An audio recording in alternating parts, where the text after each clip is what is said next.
네, 안녕하세요. 백설 읽어준 남자 킬리만입니다. 제가 한동안 킬리만학파 기초과정과 해외 영상 더빙을 해드렸는데 이 모든 내용들을 정리해드린 이유는 뭐냐면은 이 모든 것이 암호화폐 투자와 관련이 있기 때문입니다. 갈수록 조회수가 줄어들어서 일단 멈추긴 했지만은 도대체 어떤 부분이 암호화폐랑 연관이 있다는 것인지 한 번씩 생각을 해보셨으면 좋을 것 같습니다. 물론 나중에 시간이 되면은 하나씩 또 풀어드릴 기회가 있을 거라고 생각을 합니다. 자본주의 시장에서 화폐가 붕괴될 것이라는 이 문제의식 속에서 비트코인이 출발하지 않았을까 이런 의구심을 가지게 되면은 많은 연결고리들을 찾으실 수 있을 겁니다. 그리고 댓글들을 읽어보면은 많은 구독자분들이 킬리만학파 기초과정과 해외 영상 더빙 속에서 그 의미를 이미 찾으신 것 같기도 합니다. 자, 오늘은 최근 뉴스 속에서 리플, XRP에 관한 단어들을 검색을 해서 살펴보고 개인적 의견들을 공유해 보도록 하겠습니다. 일단 리플에 관련된 이야기를 꺼내려고 하면은 굉장히 조심스럽습니다. 리플을 찬양하는 유튜버 분들도 많이 있으시고, 그리고 리플을 사랑하는 사람들도 많이 있기 때문에, 자, 리플에 관련해서 거론할 때는 항상 욕먹을 생각하고 이야기를 꺼내야 하는 것 같습니다. 아마 리플 XRP에 대해서는 여러분들이 저보다 더 많이 알고 계실 겁니다. 그러니 그냥 코인 초보자의 의견 정도로만 받아주시기 바랍니다. 혹시 다른 의견들이 있으신 분들은 댓글로 편안하게 이야기를 남겨주시면은 다른 구독자분들이 중립적 관점을 갖는데 큰 도움이 될 것이라고 생각합니다. 미리 감사드릴게요. 그리고 참고로 저는 XRP를 중단기 트레이딩 관점에서 접근을 하고 있음을 미리 밝히겠습니다. XRP 같은 경우는 2020년 3월 대비해서 현재 53% 정도 가격이 상승하였습니다. 저점 대비 53% 상승한 거예요. 그리고 2018년 1월 대비해서는 94% 빠졌습니다. 현재 금액 기준으로 94% 빠진 거예요. 그러면은 원래 원금 찾아가려면은 총 19배가 올라가야 됩니다. 그리고 현재 XRP는 시총 4위를 유지하고 있고 스테이블 코인을 제외한다고 하면은 순위가 그대로 유지되고 있다. 그래서 가격은 떨어졌지만은 안정적으로 본인의 위치를 유지하고 있다. 이렇게 보셔야 될 것 같고요. XRP 같은 경우는 한국하고 일본에서 많이들 가지고 있습니다. 일본 같은 경우는 그런 자료들이 거래소 쪽에서 많이 가지고 있는 자료들이 가끔 뉴스에서 나오고 있고, 그리고 한국 같은 경우는 제가 관찰을 어떻게 하냐면은 거래량으로 관찰을 합니다. 거래량으로.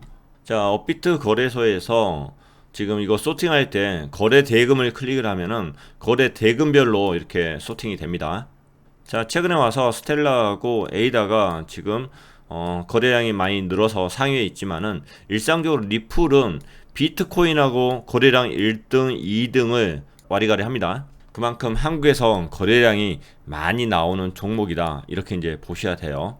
반면에 XRP를 전 세계 현황으로 제가 확인을 해보면은 대부분 8위 아니면 10위 이 정도 거래량이 나오는 종목이거든요. 아마 다른 영상 보시면은 제가 그때 확인해 놓은 영상도 있을 거예요. 그런데 조금 많이 올라갔더라고요. 이게 볼륨 눌러보면은 현재 스테이블 코인 뭐 테드는 빼고요. 비트코인, 이더리움, 라이트코인 그리고 XRP가 한 5위 정도에 올라와 있어요. 그만큼 전 세계적으로 현재 볼륨량 자체가 늘었다. XRP 쪽에서는 제가 봤을 때는 긍정적으로 보이는 부분이에요. 이 부분이. 어차피 한국 시장 자체가 지금 세계 시장을 끌고 나갈 수 있는 부분은 아닙니다. 2017년하고 지금 상황이 전혀 틀려요. 결국에는 기관들이 움직여 줘야 되는데, 그래서 해외 쪽에 있는 거래량 자체가 많이 터져 줘야 된다. 특히 미국 쪽. 이렇게 생각을 합니다. ODA라고는 또 별도의 이야기입니다. 그리고 XRP 보실 때는 원화 마켓이나 달러 마켓, 스테이블 코인 마켓에서만 보실 게 아니라 비트코인 마켓에서 좀 보셨으면 좋을 것 같아요. 왜냐하면은 신저점을 지금 찍어 놓은 상태거든요. 그리고 며칠 사이에 7월달에 와서 지금 신저점 찍고 올라가고 있어요. 이게 다시 이 아래로 내려올지 그건 알 수가 없어요. 여기에서 어떤 행보를 보이느냐, 여기서 계속 저점을 만들고 가느냐, 이 지점에서 다시 내려와서 바닥을 확인해 주고 올라가느냐, 그러면 여기는 진바닥이 될 것이다. 이런 부분들을 확인을 해야 되는데 지금으로서는 알 수 없어요. 여기에서 이제 어떤 이제 움직임들이 보이겠죠. 그런데 지금 외국의 거래량 자체가 늘어났다는 그런 부분들 자체는 굉장히 긍정적이다. 이렇게 생각을 합니다. 그래서 리플 투자자 입장에서는 XRP의 지금 바닥이 어딘가 그 부분이 굉장히 중요한 키포인트예요. 전혀 지지선이 보이지 않기 때문에 이것을 어디까지 내려갈 수 있다 그건 알 수가 없어요. 자, 저의 관점은 뉴스를 통해서 이야기하면서 또 말씀드릴게요. 자, 코인리스에다가 리플이란 단어와 그리고 XRP란 단어를 넣고 한번 검색을 해서 최근 뉴스들을 한번 읽어보도록 하겠습니다. 자, 7월 9일 뉴스입니다. 비트소 이용자 100만 명이 돌파를 했다고 합니다. 남미의 암호화폐 대중화가 가속화되고 있다고 합니다. 비트소 거래소 같은 경우는 멕시코 거래소고요. ODL을 사용하고 있는 거래소 중에 하나입니다. 이 비트소 거래소가 브라질 시장 진출을 앞두고 있는 상황에서 이용자가 100만 명을 돌파했다고 합니다. 멕시코와 아르헨티나에서 크립토 마켓 점유율 1위를 하고 있는 거래소라고 하고요. 올해 2월 달에 아르헨티나에서 큰 성공을 거둔 것은 현지 크로스보더 결제 수요 증가와 연관이 있다고 설명하였습니다. 자, 크로스보더 결제라는 것은 그냥 간편 결제 생각하시면 됩니다. 아르헨티나는 크립토 커뮤니티가 크고 프리랜서가 많아서 미국 고용주로부터 보수를 받기 위해 암호화폐를 사용을 한다.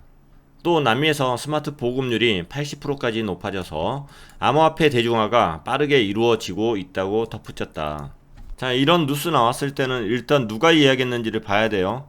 이거 이야기한 사람은 그냥 일반 경제학자나 정치가가 아니라 그냥 여기 거래소 총괄 매니저입니다. 그래서 암호화폐 쪽에다가 긍정적인 이야기밖에 할 수 없는 거예요. 이 사람이 거짓말을 하고 있다는 그런 의미가 아니라 어떤 뉴스를 읽었을 때 그 뉴스에 대해서 강도를 어느 정도 내가 받아들일지 이것을 이제 판단을 하셔야 되는 건데, 그래서 누가 이야기했는지를 항상 중요하게 생각을 해야 돼요. 암호화폐 쪽에서 일하는 사람이 이야기한 건지 정치가나 아니면은 일반적인 경제학자들이 이야기한 건지 그런 것들을 구분을 하셔야 돼요. 다른 뉴스도 동일합니다. 자, XRP 쪽에 투자하시는 분들은 비트소 거래소에 대해서 좀 어느 정도 알고 계셔야 되고요. 자, 리플사에서 XRP를 직접적으로 사용하는 것은 ODL 시스템을 이야기를 하는 겁니다. 그래서 이 ODL 시스템 쪽에서는 암호화폐 거래소들이 필요한데 그 거래소 중에 하나가 바로 비소다. 저기 나온 비트소. 비트소 같은 경우는 멕시코에 본사를 두고 있는 거고, 그리고 코인베이스와 리플사와 점프캐피탈, 디지털 커런시, 판테라 캐피탈 등이 투자를 한 거래소다 이렇게 생각하고 계시면 되고요. 그리고 ODL을 늘림에 있어서 이 거래소가 계속 늘어나는 것 또한 중요한데, 실질적으로 이 돈을 빼려고 하면은 은행에서 빼야 되는데 여기에 참여하는 은행들이 많이 늘어나야 돼요. 근데 실질적으로 ODL에 참여한 은행은 현재 한 군데밖에 없더라. 뭐 암호화폐 거래소 입장에서는 XRP랑 손잡고 이건 늘리는 것은 뭐 어렵지가 않겠죠. 그리고 해외 노동자가 많이 나가서 일하는 나라, 그러니까 미국 같은 경우는 남미 사람들이 많이 나가서 일하겠죠. 그래서 그런 송금 시스템이 중요하고, 그리고 아시아 쪽에서는 일본을 많이 보셔야 되고요. 일본에선 노령화가 심각화돼서 동남아시아 노동 시장들이 일본 쪽으로 많이 지출합니다. 그래서 일본 시장을 많이 보셔야 되는 거고요. 자, ODL 관련해서는 다른 영상이 있으니까 리플에 관련된 영상들 참고해 주시면 될 것 같아요. 자, 비자 쪽에서 블록체인 엔지니어 채용 공고를 게시했다고 합니다. 거대 결제기업 비자가 최근 블록체인 엔지니어 채용을 공고를 게시했다고 합니다. 직무 설명란에 보면은 이더리움 블록체인 아키텍처 관련 전문 지식을 보유한 인재를 찾고 있다고 했고, 비자가 밝힌 이상적인 인재상은 비트코인이나 리플이나 R3 쪽에서 근무한 이력이 있는 인물이다. 리플이라는 단어가 여기 들어가 줬네요. 자, 비자카드 주목하고 계셔야 됩니다. 비자카드. 암호화폐 자체가 실용화를 당길 수 있는 것은 기존의 현업 쪽에 플랫폼 쪽에 있는 거와 협업을 하는 건데, 중요한 역할을 할 수 있는 것 중에 하나가 비자카드 쪽일 겁니다. 추후에 또 이거 관련돼서 말씀드릴게요. 자, 7월 4일 뉴스고요. 리플에 있어서 메나 지역 총괄이 이렇게 이야기했습니다. 인도 규제의 불확실성은 투자 유치에 장애물이 될 것이다. 메나 지역이라는 것은 중동하고 북아프리카에 대한 합성어입니다. 인도 정부의 암호화폐 규제 불확실성은 암호화폐 시장의 기술 혁신을 마비시키고 외국인 투자 유치를 가로막고 있다. 인도 정부는 암호화폐 산업을 위한 구체적인 입법 체계를 마련해야 한다고 이야기했습니다. 그냥 일상적인 이야기죠. 자, 7월 2일 뉴스고요. B2B 국제송금 플랫폼 커런시 클라우드 업체가 리플렛에 합류했다. 자, B2B는 비즈니스 투 비즈니스고요. 그리고 리플렛에 합류했는데 이게 뭐 ODL을 사용한다 그런 의미는 아닙니다. 리플렛에 그냥 합류한 거예요. 자, 7월 2일날 나온 뉴스고 리플이 8억의 XRP를 락업한 후에 10억의 XRP를 언나겠다. 이게 무슨 말이죠? 이거 번역 잘못한 것 같아요.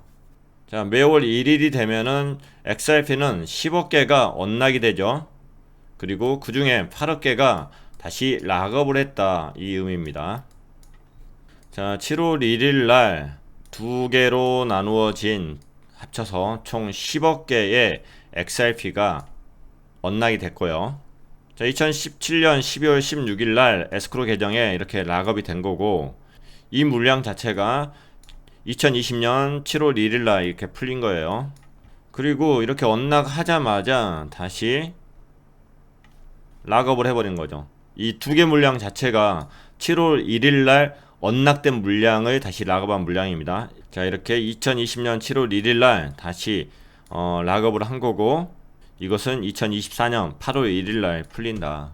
자, 이렇게 두 개가 다시 락이 됐다.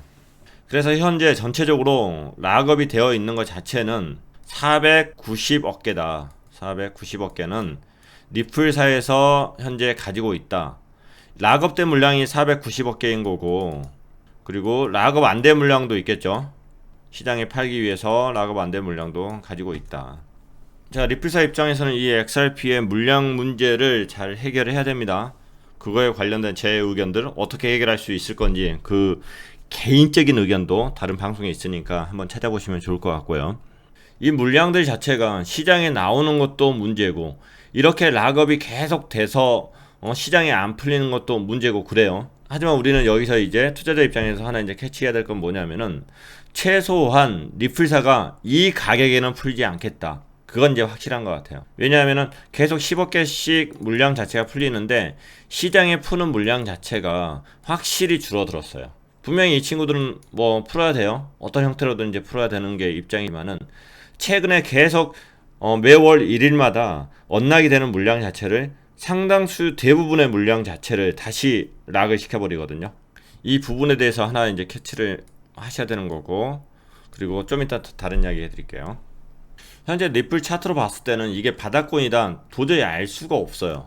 뭐 달러 기축으로 봐도 그렇고, 그리고 비트코인 기축으로 봐도 알 수는 없어요. 그런 시그널이 보이지는 않아요.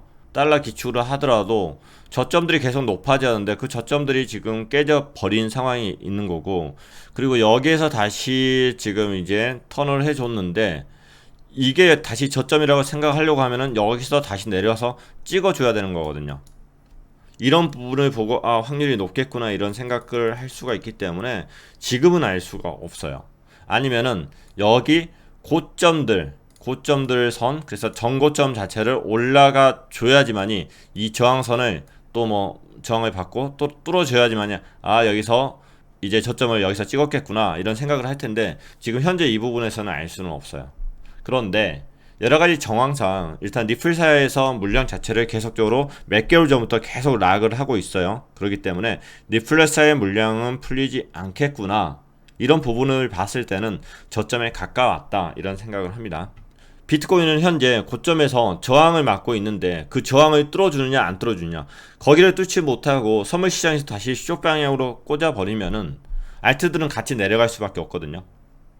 그래서 비트코인이 꼬라 박는다 하면은 새로운 신저점을 찾아서 가겠지만은 그런 경우는 사실은 굉장히 좀 낮은 금액까지는 보고 있는데, 비트코인이 최소한 횡보를 하거나 상승을 해준다고 하면은 리플이 거의 저점 라인에 근접해 있지 않은가 이런 생각을 해봅니다. 개인적인 의견이었습니다. 어찌됐든 이 뉴스 문장 자체는 틀렸습니다. 10억 개가 언락된 후에 8억 개가 락업이 된 거예요. 이거 잘못 읽으면 악재 뉴스인데 뭐 전혀 그렇지 않아요. 자, 외신에 의하면 리플 ODL 빗썸발 이체가 포착이 됐다. 이게 무슨 말이죠? 자, 빗썸에서 원화 송금이 발송되었다. 수신한 쪽은 비트뱅크, 그러니까 일본입니다. 비트뱅크로 송금된 자금을 엔화로 수취했다. 빗썸과 비트뱅크는 모두 리플렛 멤버로 공식 발표되지는 않았지만 최근 ODL 서비스의 확장 추세로 보아 동아시아 글로벌 송금 시장 진출을 시도하고 있는 것으로 추정된다. 추정입니다. 추정.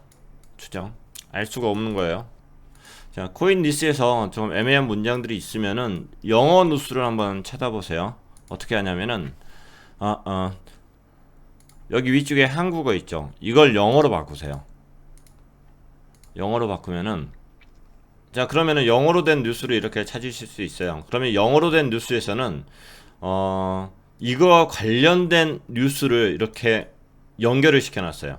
그래서 그걸 눌러서 넘어가면은 원래 뉴스를 보실 수가 있습니다. 자, 이렇게 클릭해서 들어오면은 원래 뉴스는 이런 내용이었다. 그리고 누가 쓴지가 나오죠. 리플의 다음 ODL의 연결 통로는 일본과 한국이 될 것이다. maybe입니다. maybe. 그래서 이 친구들이 내놓은 뭐 자료는 이건데, 뭐 빗썸으로부터 비트뱅크로 이동을 했고, 원화에서 엔화로 바뀌었다. 뭐 이런 내용들이 있는데, 뭐 자세한 것은 추후에 상황을 봐야 될 것 같습니다. 아직까지는 그냥 추정이에요. 추정. 그리고 기사를 쓴 이 친구 같은 경우는 AMB 크립토에서 미국과 인도 시장을 담당하는 그냥 전임 기자입니다. 빗썸 관계자도 아니고 비트뱅크 관계자도 아니고 리플 관계자도 아닙니다. 그냥, 그리고 이게 사실로 나온다 해도 큰 뭐 호재이거나 그렇진 않아요. 그냥 ODL이 가야 될 길을 그냥 한 발 한 발 가고 있는 거예요. 자, 7월 1일 날 모건 클릭 디지털 에셋 창업자가 이런 이야기를 했습니다. 리플의 성공은 XRP의 성공을 의미하지 않는다. 저도 사실 이 말에 동의합니다. 미국 암호화폐 전문 자산 운영사 모건 클릭 디지털 에셋의 공동 창업자 앤서니 폼플리아노는 XRP라는 것은 은행 업무 개선을 위한 소프트웨어인 리플 제품의 일부분이다.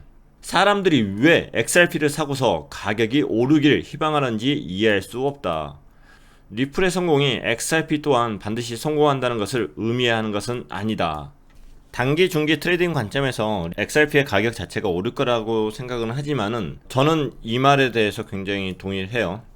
XRP 자체가 어느 나라의 뭐 기축으로 사용될 것이다. 세계의 기축 통화로 사용될 것이다. 전혀 동의할 수가 없어요. 다른 코인에도 똑같아요. 기존에 있던 암호화폐 기술, 그 기술들을 사용해서 자국의 디지털 화폐를 만들 수는 있겠지만은 절대 그 코인을 그대로 가져가서 사용한다? 그럴 일은 없어요. 그럴 일은. 어느 한쪽에 누군가에 의해서, 누군가의 세력에 의해서 편중되어 있는 이것을 자국의 기축화폐로 사용을 해준다? 그럼 어느 국민이 사용하냐고요? 안 되는 거죠. 현재 초인플레이션을 맞고 있는 아프리카의 짐바브웨 같은 경우는 자국화폐를 포기하고 그냥 달러를 써버리죠.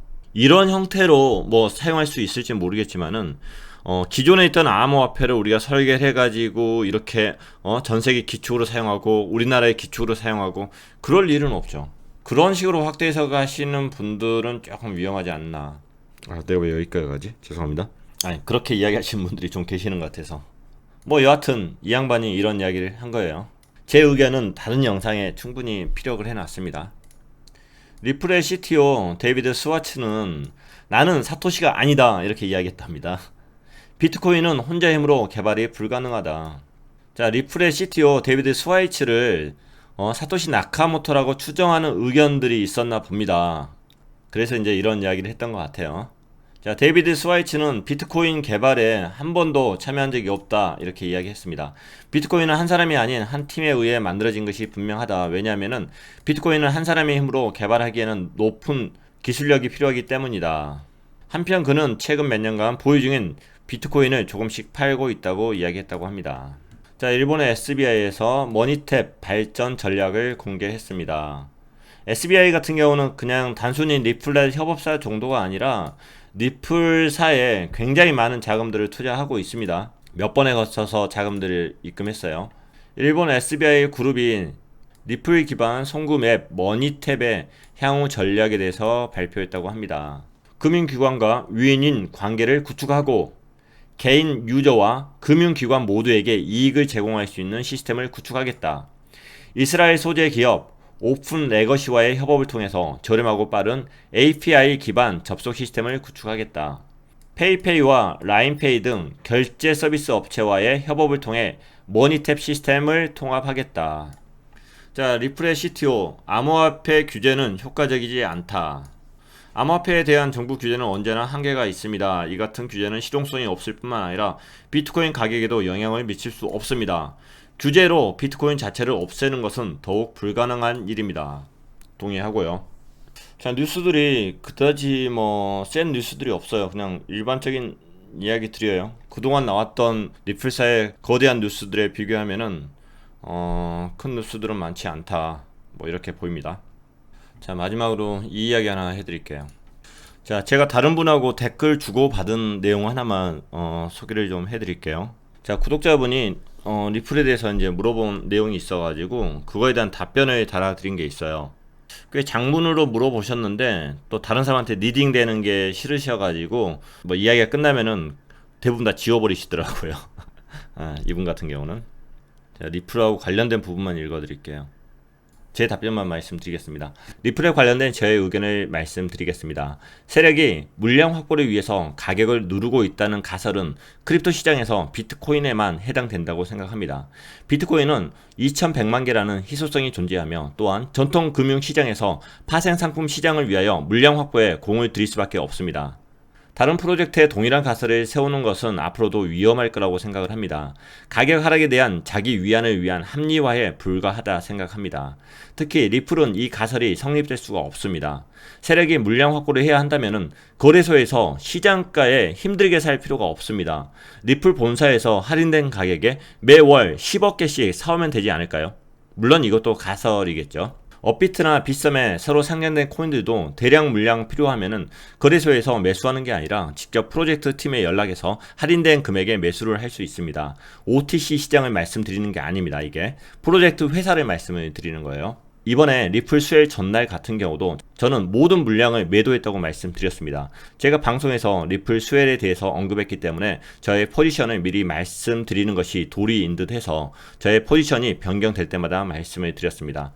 수혈 시 대형 발표가 있으면 상승할 수도 있지만 그렇지 않을 거라고 판단한 이유는 무엇이냐고 하면은 수혈 일주일 전부터 나름대로의 호재가 터져 나왔는데 가격 반응이 없었습니다. 그 호재들보다 더 좋은 내용들이 나오지 않는 한 가격이 오를 수가 없다고 판단했습니다. 그럼 도대체 왜 수요일 당일 발표해도 되는 내용들을 일주일 전부터 발표하기 시작했을까요? 그리고 XRP 대량 물량들이 개인 계정에서 거래소로 이동했다가 가격 펌핑이 없자 다시 개인 계정으로 이동했을까요? 과거 리플사는 550억 개의 XRP를 에스크로 계정에 락업을 하겠다고 발표를 했습니다. 리플사 블로그에 발표된 날짜가 2017년 5월 16일이었습니다. 차트가 어떻게 되었을까요? 발표한 날 이후로 12배가 올랐을까요? 아니면 그 이전에 12배가 올랐을까요? 그 발표한 이후에 이틀 후에 하락하기 시작했습니다. 이 발표가 과연 악재였을까요? 그 정보를 아는 사람은 도대체 누구였을까요? 그리고 매도 물량은 누구의 물량이었을까요? 운이 좋게 2017년 연말에 상승장이 왔기 때문에 그 당시 물린 사람들도 해피엔딩으로 끝났었지만은 이런 것을 연출하는 세력이 도대체 누구일까요? 분명히 물량을 많이 가진 사람일 것입니다. 그럼 그들이 도대체 누구일까요? 이오스 같은 경우도 동일합니다. 2019년 6월 1일 블록원의 컨퍼런스가 있었습니다. 일주일 전부터 호재 발표들이 있었습니다. 블록원의 이오스로 대량의 램을 구매해줬다. 코인베이스에 상장되었다. 하지만 그 당시 1만원을 찍은 이오스가 지금 가격이 어떻게 되었죠? 뚝 떨어졌죠. 그 당시 블록원에 투자를 했던 갤럭시 디지털, 노보그라츠가 보유하고 있던 물량 110만 개 이오스는 그때 전량 매도되었습니다. 그 시점이 사실은 정확하지는 않지만 대략적으로 그렇습니다. 이 이야기에 대해서 법칙을 찾으셨다면 앞으로 수혈과 컨퍼런스 등의 호재들이 계속 있을 것인데 이것을 보조지표로 삼으셔도 좋을 것이라 생각을 합니다. 이것이 차트보다 더 좋은 보조지표일 수도 있습니다. 수엘이나 이오스 행사를 차트로만 보시는 분들은 속을 수밖에 없습니다. 이 시장을 너무 아름답게 보는 것은 매우 위험합니다. 본인이 투자한 프로젝트와 사랑에 빠지는 것은 매우 위험합니다. 꾸준히 의심하며 내가 투자한 자금을 지켜내는 것이 무엇보다 중요한 것이 투자라고 생각합니다. 또한 영상에서 말씀드렸듯이 XRP는 리플사가 물량이 너무 많기 때문에 웬만한 세력들이 들어가지 못할 것입니다. 단지 고래들이 있을 뿐인 거죠. XRP의 세력은 리플사라고 생각하고 있습니다. 2017년 말 상승에 관련된 것도 리플사 자금이라고 생각을 합니다. 시총 높은 프로젝트를 그 가격까지 올려서 거래량 유도하는 것은 개미와 고래 자금으로는 힘들다고 생각을 하고 있습니다. 자, 제 생각들을 댓글로 이렇게 남겨놨는데 이걸 받아들이는 사람마다 또 입장이 틀릴 거예요. 개인적인 의견임을 충분히 말씀을 드리고 싶고, 지금 와서 제가 지금 이 550개 락업에 관련된 이야기가 부정적으로 말씀을 드렸지만은 지금 시점에는 또 다르게 제가 해석을 한번 해볼게요. 지금 시점이란 건 뭐냐면은 충분히 싸다고 판단했을 때, 더 이상 안 떨어진다 이런 의미 아니에요. 이 가격에서도 더 떨어질 수도 있습니다. 100원대까지도 생각을 해요. 그것도 100원 초반대까지. 자, 실제로 XRP 물량 자체 550억 개 자체가 에스크로 계정이 락업이 됐죠. 그 락업된 시기가 2017년 12월 달이었습니다. 그래서 2018년 1월 1일부터 10억 개씩 이제 풀리기 시작을 한 거예요. 자, 여기는 리플사 블로그입니다. 이 리플사 블로그에 보면은 550개의 XRP를 에스크로 계정에 락업을 하겠다, 이 내용이 기사를 내보낸 것은 5월 16일입니다. 어마어마한 호재 아닌가요? 리플사에 있어서 이건 어마어마한 호재죠. 그러면은 이 기사를 내보내고 나서 XRP의 가격은 죽으라고 올라가야죠. 5월 18일부터 해서 가격은 이렇게 떨어집니다. 그리고 반등 또 계속 떨어지고, 이 대형 호재에 의했으면 여기서부터 올라갔어야죠. 근데 뚝 떨어지다가 비트코인 상승에 관련해서 반응을 한 것은 XRP는 그 이후였고요. 12월달 후반기부터 이제 올라갔었던 것 같아요. 자, 이것도 가설입니다. 가설이에요. 그냥 소설이라고 보시면 돼요. 너무 부정적으로만 보지 마시고요. 자, 리플사 입장에서는 물량을 그때 팔았어야 돼요. 그리고 높은 가격에 팔아야 되는 거고, 그리고 앞으로도 팔아야 됩니다. 저는 이 과정 속에 리플사가 굉장히 많이 개입을 했다고 생각을 해요. 리플사는 유동성을 위해서 그 물량을 내보내야 되는 거고, 그게 거래소에서 파는 물량도 있고 프로그램 매매도 있는 거고, 그 다음에 개인적으로 협업사한테 파는 물량도 있는 거고, 뭐 여하튼 지금 여기서 이 잘잘못을 따지려는 게 아니라 객관적으로 생각을 해보자 이거죠. 자, 리플사는 현재 490억 개의 물량이 있어요. 이걸 팔아야 돼. 시장에 내놔야 돼요. 10억 개씩 엇나게 된다. 이제 함부로 많이 못 팔아. 너무 걱정들 하지 마. 근데 얘네들은 지금 회사 유지비도 필요할 거고 뭐 그럴 건데 안 팔기 시작하는 거죠. 10억 개가 엇나게 됐는데 9억 개는 다시 락을 해버리고 8억 개는 다시 락을 해버리고 최소한 이 금액에는 못 팔겠다 이거예요. 그리고 이 가격을 띄웠던 세력 자체가 리플사였다고 하면은 또 이 친구들은 이 물량을 위해서 가격을 띄울 수밖에 없습니다. 언제? 때가 되면 비트코인이 다시 상승장에 왔을 때, 시장이 전부 다 환호성을 치고 있을 때, 그냥 팩트를 보지 못하고 그냥 모든 사람이 뛰어들 때, 긍정적으로 이야기하면은 지금 관심 갖고 있는 사람의 10배가 더 많은 이 시장에 관심을 가져줄 때, 그런 시기지 않을까 이런 생각을 해요. 제 이야기를 너무 부정적으로만 듣지 마시고, 이런 생각을 하는 사람도 있겠구나, 중단기 트레이딩 하는 사람들은 이런 관점으로도 보는구나, 뭐 이렇게 생각을 하면서 하나의 그냥 그걸 캐치 포인트로 보시면 더 좋을 것 같아요. 아까도 말씀드렸듯이 현재 XRP가 바닥을 정확히 찍었다, 이건 말씀을 드릴 수는 없어요. 단지 앞으로 행보 자체가 어떻게 움직일지 그건 굉장히 지켜봐야 되겠죠.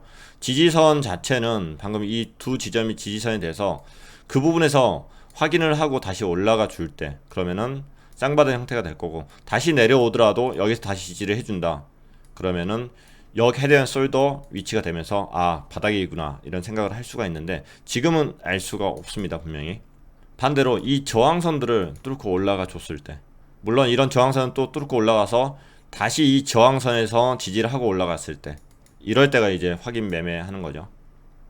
여기까지 가더라도 뚫고 다시 지지받고 올라가는 거, 이게 이제 확인 매매를 하는 거죠. 물론 이 모든 이야기의 전제 조건은 비트코인이 급락하지 않는다는 전제 조건입니다. 비트코인이 현재 이 저항선을 뚫고 올라가 준다고 하면은 굉장히 긍정적으로 가겠지만은, 이 저항선을 뚫지 못한다면은 사실은 다시 6,000불 때도 고민을 해봐야 된다고 생각을 합니다. 이렇게 되면은 알트코인들은 지금 현재 가격에서 절반으로 떨어질 수도 있어요. 저는 그 가능성도 열어놓고 대응을 하고 있습니다. 선물 시장에서는 양방향 매매를 하고 있고, 그리고 현물 시장에서는 만약에 떨어졌을 것을 대비해서 현금 비중도 충분히 가지고 있습니다. 참고해 주시기 바랍니다. 이야기가 많이 3,000% 빠졌는데 그냥 개인적인 의견이라 받아주시고요. 저랑 의견이 반대되시는 분들, 그런 분들은 또 다른 구독자분들을 위해서, 그러니까 저의 의견에 뭐 반대된 내용이어도 전혀 상관없습니다. 쭉 나열을 해주시면은 다른 구독자분들이 중립적인 시선을 갖는데 큰 도움이 될 것이라 생각을 합니다. 자, 끝까지 방송 시청해 주셔서 감사드리고 조금이라도 도움이 되셨다고 하면은 구독과 좋아요 부탁드리겠습니다. 감사합니다.